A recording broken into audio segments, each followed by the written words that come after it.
ഒരു conscious effort ആരെങ്കിലും എടുക്കാറുണ്ടോ to contribute at your own level to making a change? Yes Vineeth.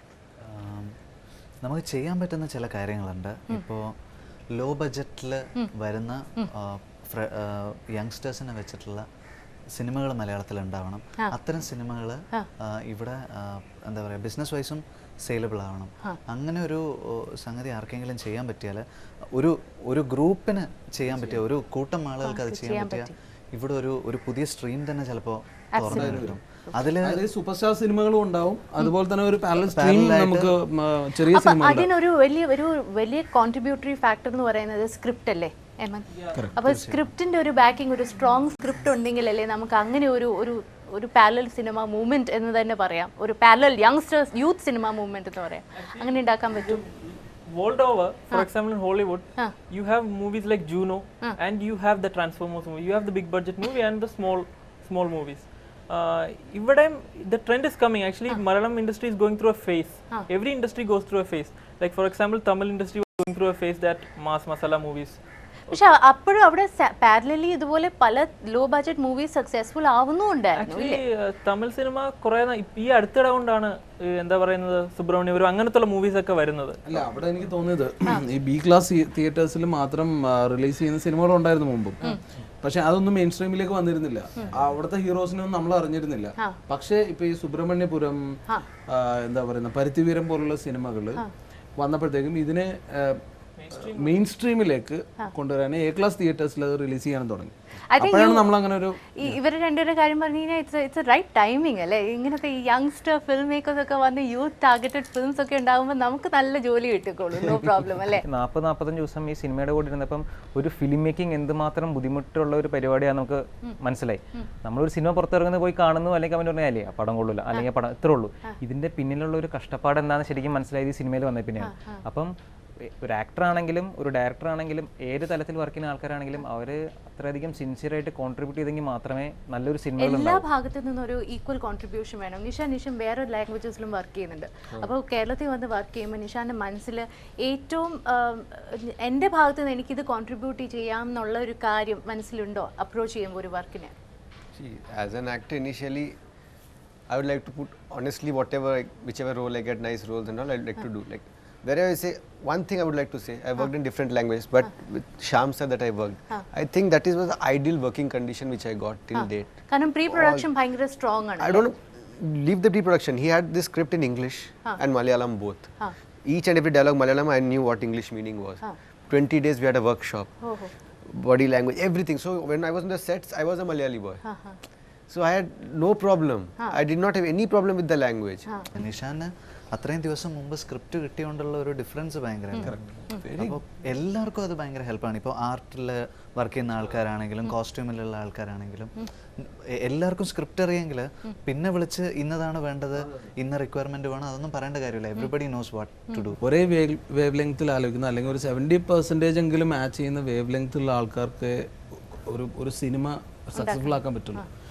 Actors ആണെങ്കിലും എന്ത് മ്യൂസീഷ്യനോ അല്ലെങ്കിൽ സിനിമാറ്റോഗ്രാഫറോ ആരും ആയിക്കോട്ടെ.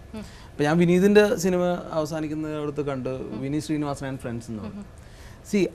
അപ്പം എൻ്റെ സിനിമയിലും അത് തന്നെയായിരുന്നു, മീ ആൻഡ് മൈ ഫ്രണ്ട്സ് എന്നുള്ളതായിരുന്നു. അപ്പോൾ അങ്ങനെ ഒരു ബോണ്ട് ഇത് വർക്കാവും. അപ്പോൾ ആദ്യം ഒരു ബേസിക് സ്ക്രിപ്റ്റ് ഉണ്ടെങ്കിൽ എല്ലാവർക്കും വരാം. ഇതല്ലാതെ വിനീത് ഒരു കാര്യം പറഞ്ഞിരുന്നല്ലോ, സ്ക്രിപ്റ്റ് എഡിറ്റർ അല്ലേ? സംഭവം പറഞ്ഞാൽ നമ്മളിപ്പം വിനീത് പറഞ്ഞ പോലെ ഞാനും വിനീതും സംസാരിച്ചപ്പം മലർവാടി കഴിഞ്ഞ് സംസാരിച്ച ടോപ്പിക്കാണ് സ്ക്രിപ്റ്റ്. നമ്മൾ എഴുതുമ്പോൾ ഓരോ സീൻ എഴുതുമ്പം ജസ്റ്റ് ഡയറക്ടർ ആണെങ്കിലും റൈറ്റർ ആണെങ്കിലും ഇരുന്നിട്ടൊന്ന് ഇസ് ഇറ്റ് റിയലി റിക്വയർഡ്, ഇത് ആവശ്യമുണ്ടോ ഈ സീൻ ഇവിടെ? മിക്കുള്ളവരും എഴുതിങ്ങ് പോവും, എന്നിട്ട് ഷൂട്ട് ചെയ്യും. എഡിറ്റിംഗ് ടേബിൾ എത്ര രൂപയാണ്? 45 മിനിറ്റ്സ് 50 മിനിറ്റ്സ് ഒക്കെ ഉള്ള ഫുട്ടേജ് അങ്ങനെ പോവല്ലേ? ക്ലീൻ എഡിറ്റും ആവൂല, ഒരു ജമ്പ് ഒത്തിരി പ്രോബ്ലം പറഞ്ഞ വിശ്വസിക്കില്ല. ഇങ്ങനെ ചെയ്യുന്ന ഒരുപാട് ഫിലിം മേക്കേഴ്സ് ഉണ്ട്. അതായത് നമുക്കറിയില്ലല്ലോ, അത് ചിലപ്പോൾ നന്നാവും. എന്നിട്ട് ഫസ്റ്റ് കട്ട് എന്നൊക്കെ പറഞ്ഞ 5 hours 6 hours ഒക്കെ സിനിമ വരും.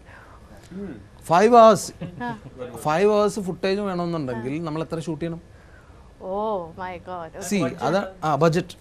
എന്നിട്ട് പറയും നമ്മള് ഭയങ്കര ബജറ്റായി നമുക്ക് ഭയങ്കര ഇഷ്യൂ ആണ്. നമുക്ക് ബജറ്റ് എന്തുകൊണ്ടാണ് ഒരു ഇഷ്യൂ ഉള്ളത്? നമ്മുടെ NRI പോപ്പുലേഷൻ ഇഷ്ടം പോലെ ഉണ്ടല്ലോ, കാശിന് കുറവില്ല. കാരണം നമ്മുടെ എന്താ പറയാ ഒരു വാള് പോലെ ഇരിക്കുന്ന ഒരു സംസ്ഥാനം ഇട്ടാവട്ടത്തുള്ള കളിയാ ഓടുന്ന ഓട്ടല്ലേ ഉള്ളൂ. ഓവർസീസ് ഒക്കെ പോയി കഴിഞ്ഞാലും അതിനൊരു ലിമിറ്റ് ഉണ്ട്. അല്ലെങ്കിൽ ആ ക്രൗഡിനെ ബിൽഡ് ചെയ്യാനുള്ള എന്തെങ്കിലും ഒരു ശ്രമം അതൊക്കെ എന്ന് പറഞ്ഞാൽ അതുപോലെ തന്നെ ഇപ്പൊ അപ്പോൾ low budget films is a need of the hour, so to say. Definitely അല്ല, ബജറ്റ് നമ്മൾ ഉറപ്പായിട്ടും കൺസിഡർ ചെയ്തേ പറ്റൂ. കാരണം എന്താ വെച്ചാൽ നമുക്കൊരു ബജറ്റിന്റെ മുകളിലേക്ക് സിനിമകൾ ആലോചിക്കാൻ പറ്റില്ല. കാരണം അത് റിട്ടേൺസ് ഉണ്ടാവില്ല അവിടെ. ഇനി എന്തൊക്കെ കോലാഹലം കാണിച്ചാലും അല്ല നമുക്ക് എന്തൊക്കെ ചെയ്താലും അത് കുറച്ചുകൂടെ ഉണ്ട്. പക്ഷേ എങ്കിൽ പോലും there is no guarantee. There's no guarantee. Like we say big budgets always star cast. I think not because of the star the budget goes high. It's like if you are not prepared, Allah, in shoot there are so many factors which dates the thing. Like for example, if we say we saw Avatar, what a movie that was, na? You know how many days they shot the movie for? I read anything. Just 50 days.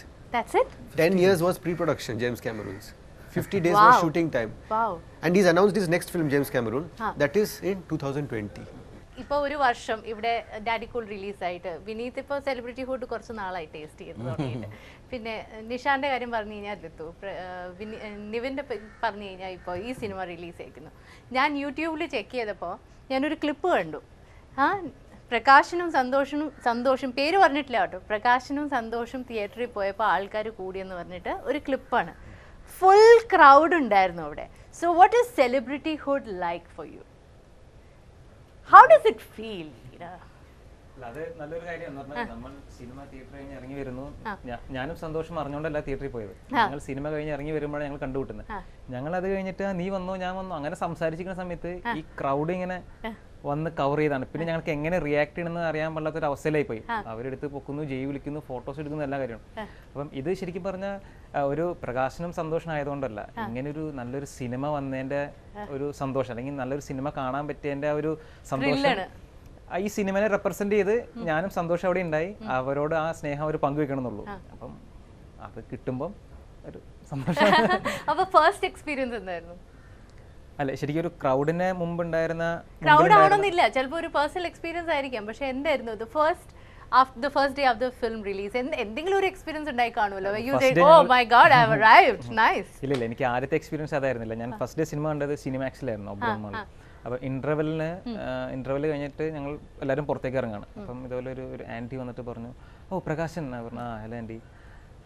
സിനിമയിൽ നല്ല പൊക്കം തോന്നിക്കുണ്ടല്ലോ, നേരിട്ട് അത്രയും പൊക്കൂലല്ലേന്ന് ചോദിച്ചു. അപ്പൊ ഞാൻ ഇങ്ങനെ പറഞ്ഞു, അല്ല പൊക്കമുണ്ട്, എനിക്ക് അത്യാവശ്യം പൊക്കൊക്കെ. കല്യാണാലോചനകളൊക്കെ വന്നു തുടങ്ങിയിട്ടുണ്ടോ സിനിമയിൽ അഭിനയം? കല്യാണമാണ്. അത് റിവീലും ചെയ്യാണ്. Nisha, what's your experience like? See, I would be lying if I say I don't like it. Every actor somewhere enjoys it. They want an acceptance. That's why I think he's an actor. I enjoy it. In fact, I would go to the extent saying that I would love if wherever I go, people recognize me. That's the acceptance. But how does it happen for you here? Do you get mobbed? Not like mobbed. But then people do come. They talk to in their own. First of all, people like they're very hesitant to should go and talk to them. Oh, as an actor, what to talk. But after that also, when people come and talk, they are nice. I love any unnerving experience that you've had?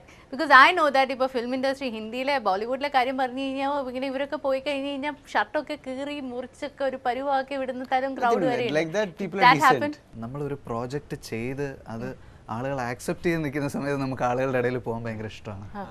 അപ്പോൾ definitely അത് തുറന്ന് സമ്മതിക്കേണ്ട കാര്യമാണ്. ഇപ്പോൾ എന്താ പറയാ, അവരെ appreciate ചെയ്യുന്നത് കേൾക്കുക, പ്രശംസ കേൾക്കാൻ വളരെ ഇഷ്ടമാണ്. തീർച്ചയായിട്ടും നമ്മുടെ വർക്കിനെ പറ്റി നല്ലത് മാത്രം കേൾക്കണം എന്നാണ് നമ്മുടെ പ്രാർത്ഥന.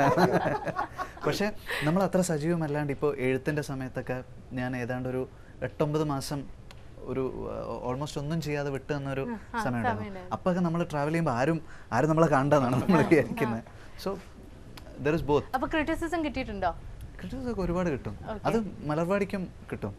അത് കേരളത്തിൽ ഇപ്പൊ ടൈറ്റാനിക് കണ്ടിട്ട് വിചാരിച്ചത്ര ശരിയായില്ല. ഫ്രണ്ട് ഉണ്ട് എനിക്ക്.